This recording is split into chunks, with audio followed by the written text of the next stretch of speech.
I second everything she said. James Damman is passionate about helping people transform their lives.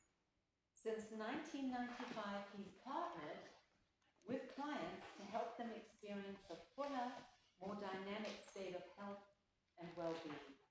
James has a master's degree in acupuncture, and as an adjunct to classical 5-element acupuncture, James also offers zero balancing, a form of structural acupressure, which is a powerful modality, let me tell you, and he's good at it.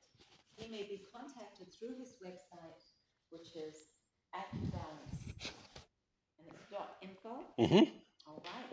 Thank you, James. You're up.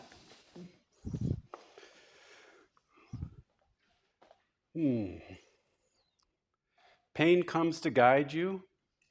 When you have known pain, you will make friends who suffer. Pain is your guru. That was said by a yoga teacher named BKS Iyengar, and it was part of my motivation for becoming an acupuncturist, in that I had some of my own pain. I felt like acupuncture helped it, and I wanted to help other people with their chronic pain. We all have some kind of pain, I would posit. It may not be what could be labeled as chronic pain, but the first noble truth of the Buddha is that there is suffering. We all have some kind of suffering, and it just may be that you're an open-hearted person and you see your fellow man and woman hurting each other across the globe in large quantities, and you find that painful. It's hard to escape some kind of pain in life. And yeah, so acupuncture has been used for a very long time to help people with pain relief and enhance their quality of life. In acupuncture, we view symptoms as a sign that our energy is out of balance. Out of balance meaning not quite enough energy. We say you can look at people, oh God, he's low energy today. Or you might see someone who's really scattered and they're like, can't pay attention. You could say their energy is scattered. In Chinese medicine, we call that energy qi, or vital force. And the goal is to promote that overall strength and balance. And from that overall strength and balance, the intelligence of the body-mind is able to bring about some form of relief and relaxation.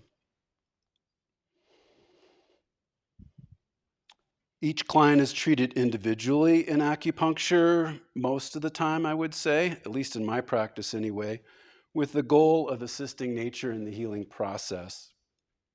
There are some forms of acupuncture that are what I would call more formulaic, or cookbook acupuncture, where if you have low back pain, that they do this point, that point, and the other point as a way of symptomatically bringing about that relaxation and that pain relief.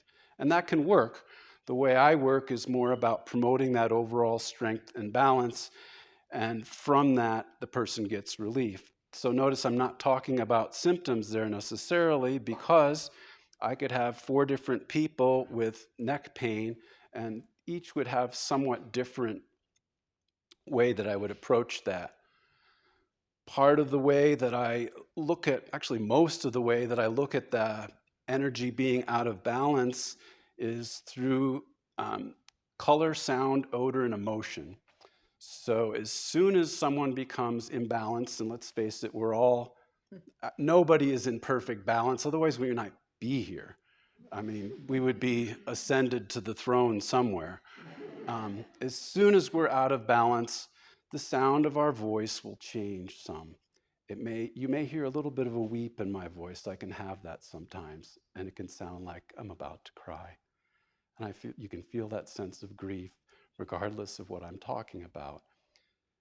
We can see that we're trained as acupuncturists to notice the sound of their voices. We're trained to be able to open our senses and notice odors that people give off. You may have been by the river here, the Uncompahgre River, and you go by a stagnant section, and you notice that the water smells a little bit like it's been in a flower vase for a little too long. We call that odor putrid. When the water element is imbalanced inside of us, we're going to give off some of that slight putrid odor. Color, sound, I gave color. Our color naturally changes, and when we're under stress, and we can notice that, we have particular places on the face that we look for that as acupuncturists, and we're trained to be able to look at that and notice those colors. It's probably my weakest point as an acupuncturist because I can kind of see what colors I want to see, but nonetheless, it's a fascinating way to notice people's energy when they're changing. And emotion, when we're imbalanced, our predominant emotion can shift and change. So some people, when they're under stress, what do? They laugh, and they think everything is kind of funny. They think, bombings in Israel, they might laugh about it, inappropriately, of course. Or they might be really angry about it, and they're angry about everything as if the towel falls off the towel rack, and damn it, the towel fell off the towel rack. Anyway, color, sound, odor, motion, that's how one of the inspections, those are the 4 inspections: to see, to ask, to feel, and to hear. And hearing in Chinese medicine is connected with our sense of smell.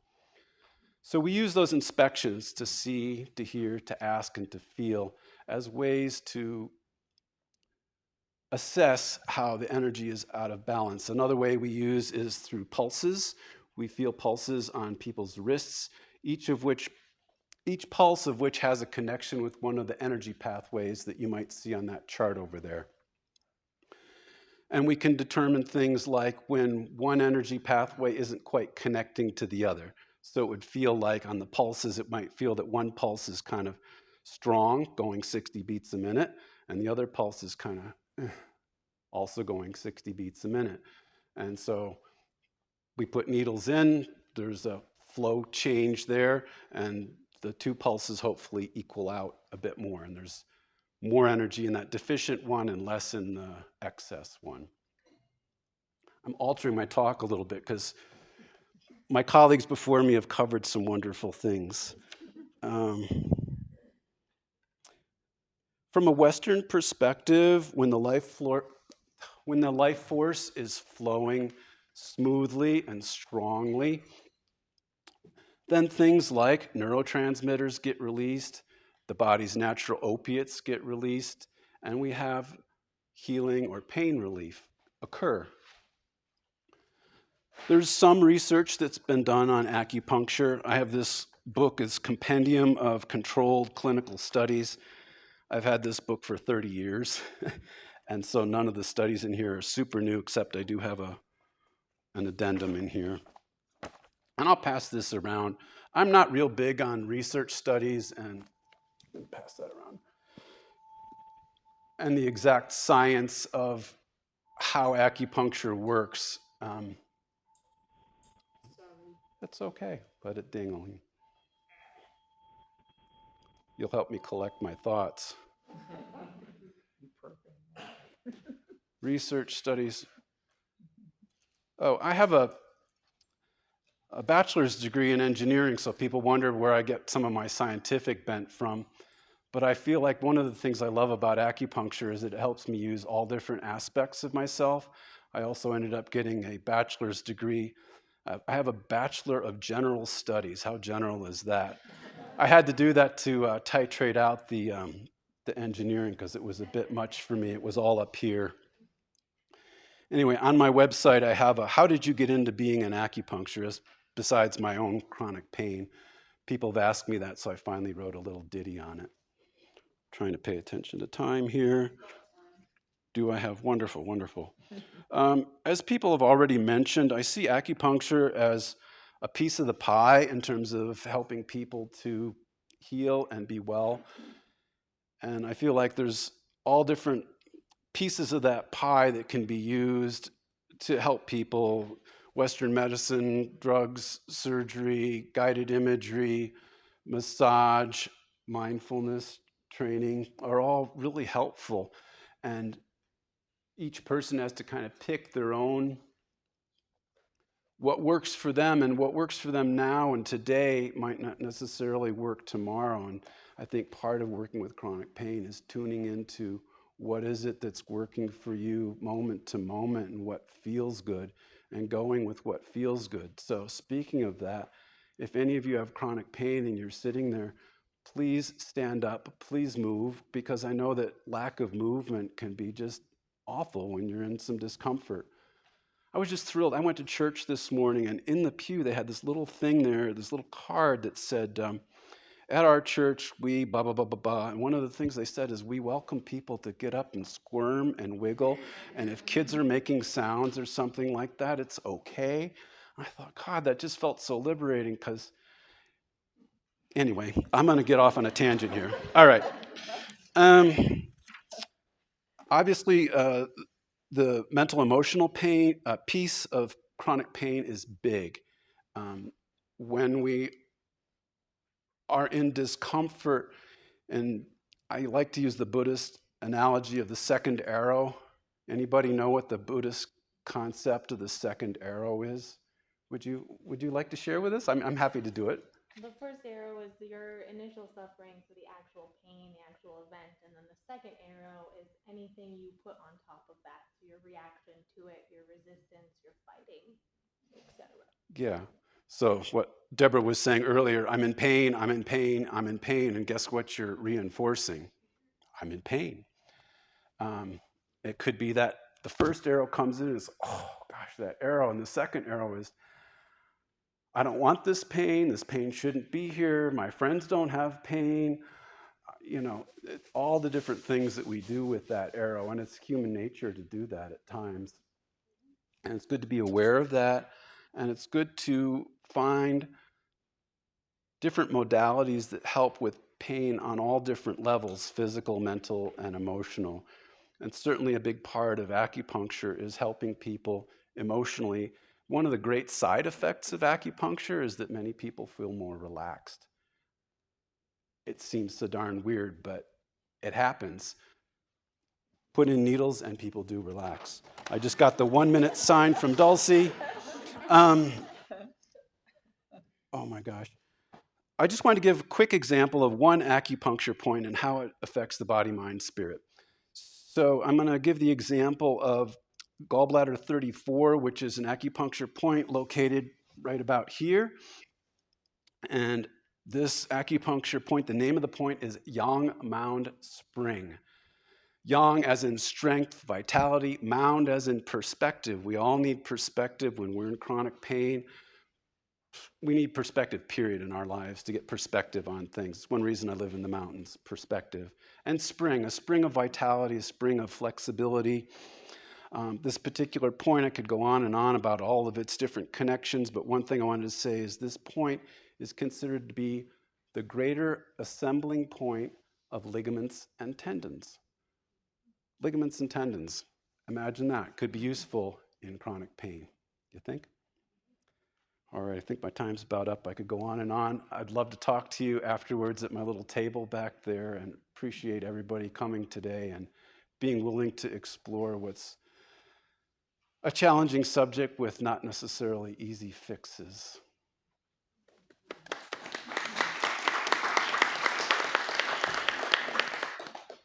Thank you, James. It's pretty clear you are passionate about what you do. Just a little. Yeah, he's a good man, ready to help people. Erin Easton is a Colorado native. Here she is, our fearless leader of our healing collective, whose wandering spirit took her all over the globe, leading her to the mindful practice that healed her mind, body, and spirit and brought peace to her life. She was motivated to engage in meditation by a severe back injury that debilitated her life for 3 years. That's a long time to be debilitated. She has studied mindfulness in many different traditions, but finds her true roots in the Plum Village tradition of Thich Nhat Hanh, a wonderful, beautiful man who has since passed. She has her master's in the use of meditation and mindfulness in language acquisition, is a certified life and health coach, and a certified yoga instructor. She owns New Leaf Mindfulness Coaching, offering group mindfulness and yoga classes, as well as individual coaching and nature retreats. She leads some beautiful hikes and snowshoeing things in the mountains. Her passion in life is helping others to build personalized mindfulness practices that empower them to create their own life of peace, purpose, and happiness. Thank you, Erin. Look forward to hearing from you.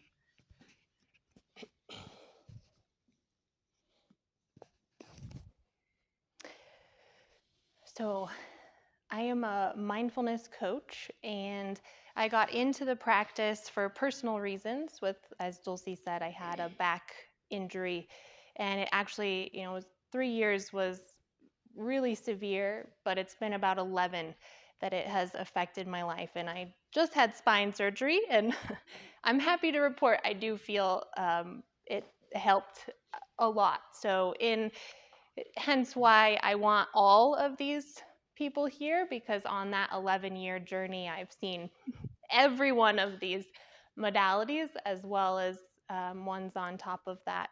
So like James here said, that you have to feel where you're at that time, what's going to serve you at that moment in your healing journey, and where you're at in your process. And that might look different year to year or month to month, or something will help you one time and not another. So staying really aware of where you're at in that and what's serving you. And for me, at the time when I turned to meditation and mindfulness, is I was stuck in Western medicine, was not helping me. Other things were not really helping me. Nothing was making it go away. Nothing felt like a good option. I was seeing different practitioners probably every day of the week, and it wasn't getting better. And I assume all of you know this, that it takes a huge toll on your emotional and mental well-being, every aspect of your life. And I lost every activity that used to keep me well. I lost a job. I lost friendships. I was depressed. um, and when pain hits, it hit me again just last year, a year and a half ago, when I had ACL surgery, heighten it again. There's times when it's so bad you can't get off the ground, and when you do, your whole body's shaking. I would tremor. It hurt so bad I couldn't stand for 5 minutes. And all, all you can do is lay on your stomach on the floor, and you're going, what kind of life is this? And there are moments where, I hate to say it, it goes through your mind, I don't want to live. If I have to live like this, I don't want to live.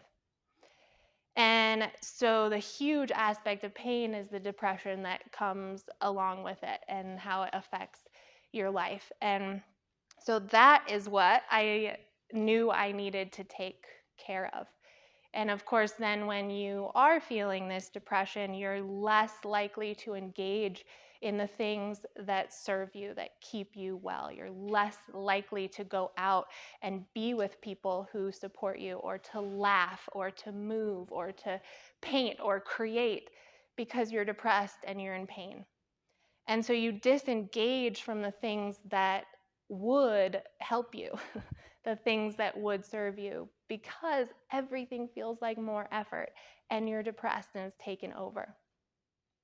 So in losing all the things that I had labeled as the only things that kept me well, which I was born and raised in the mountains. So it's skiing. I was a competitive mountain biker. I love backpacking. I threw myself out of airplanes. So all these things that I labeled as the things that made me me and made me happiest, they were gone. So you have to reconstruct. What is it that really matters? What is it that I really need to be well? How can I still be my true self without all of these things? And that's where I went to the meditation and mindfulness, because it's like, well, I can't go play. I can't do all these things. Something else has to make my mind okay right now. And it was a long journey. I went up every Friday to this monastery on top of a hill outside of Geneva, Switzerland, and we did 45 minutes of meditation class. He'd turn on the timer for 5 minutes, and let me tell you, I felt like I was gonna die. 5 minutes was an eternity. And it was in that I started recognizing how tumultuous my mind was, how much of my own pain I was creating. Like James had mentioned, the second arrow. I was generating for that for myself over and over all the time. And that the busyness of my mind never let me relax and heal. And it never let me redevelop a relationship with myself and life that worked in what I was going through now. So you're a completely different person now. There's nothing of you that's the same anymore. So what that meditation started helping me to do is slow down enough to accept who I was at that moment. I was no longer Erin from before who was on the USA cycling team. Not that person. So I had to accept that's not who I am. I have to accept who I am now. Who I am now is going through this. Who I am now is suffering this pain. That's okay. I can love that person too. And so it starts in that acceptance that you can start listening to that person. So you can start observing, noticing, understanding what that person is needing and going through, rather than all the time that you're spending with yourself is in a fight. I hate this person. I hate this version of myself. I hate what I'm going through. I hate my pain. This is awful. Why me? You're never going to learn anything about your true self in that state of hatred or resistance. So it puts you into a state of acceptance. You can be compassionate with self, and then you can listen again. Who is this person? Who is this version of me? And I listen to that, and then I get to hear. Wow, I get to be with. It gave me a place of strength, right? Because when you're tumultuous and you're not okay, you're off balance. If you start identifying everything you've lost, you can't handle it because it's too much. But if you get yourself to a place where you can breathe, you can center, you know your heart center, you know you're safe there, you can start identifying, what am I grieving? What have I really lost in my life? What is no longer here? And we see, we can go through that softly and grieve it. I'm sad about it. Okay. And then move into, well, based from that and what I did lose, what are my needs in this now? I have new needs. Maybe they're the same needs that were being met differently before, but now I have these needs. How am I going to meet them now? How am I going to be able to have fun now? How am I going to feel joy now? How am I going to have a passion now? I've lost it's still there. How are you going to engage with it now? And so it gives you that time to be with self, to understand what you're going through, to know your needs, and then say, how can I redevelop this relationship with self that allows me to live with peace, purpose, and happiness now? And what you'll find is, I had an energy healer once tell me when I was in the midst of it, you're not ready to heal yet. I don't know if you guys have ever been told that, but it's probably the most angering thing. Of course I want to heal. This sucks. But what they were saying is that I wasn't ready to make the shift necessary. I kept saying, I want to go back to the way it was before. I want to go back to that Erin that jumped out of airplanes and was a competitive mountain biker. And what my body and my system was saying, that's not moving forward. So I had to shift my mentality and say, who am I ready to become in this experience? And how am I ready to shift the way I engage in life and with myself and with others so that it serves me well now? And that's what mindfulness helped me be able to do, is create that shift and see that I could live well in this different state. And then that acceptance in self, the peace that it brings you, it really does bring relief, right? All the pain's not gone, but you're starting to live in ways that serve you better. You're engaging in the things that keep you well. You've changed your diet. You've changed your friend groups. Everything around you is supporting you. And you start living a lifestyle that really does lead to your healing and that keeps you well. You start making choices that keep you well. And of course, we have slipbacks, like I did. Go out, and get a boyfriend who skis a lot, and I want to keep up and ski and tear my ACL and put my back back to the way it was. So it's never perfect. It's always a journey. But where mindfulness can help you is that you can stay aware in that journey of what's happening in it. What do you need to take care of yourself? And where are your skills and resources that are going to help you to do that? So, thank you.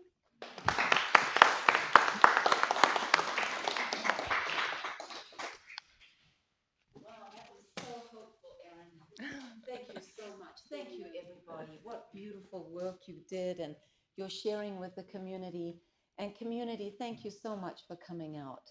You really give energy to the possibility that we can all heal by being with one another and sharing this kind of information. Now, here's the fun part.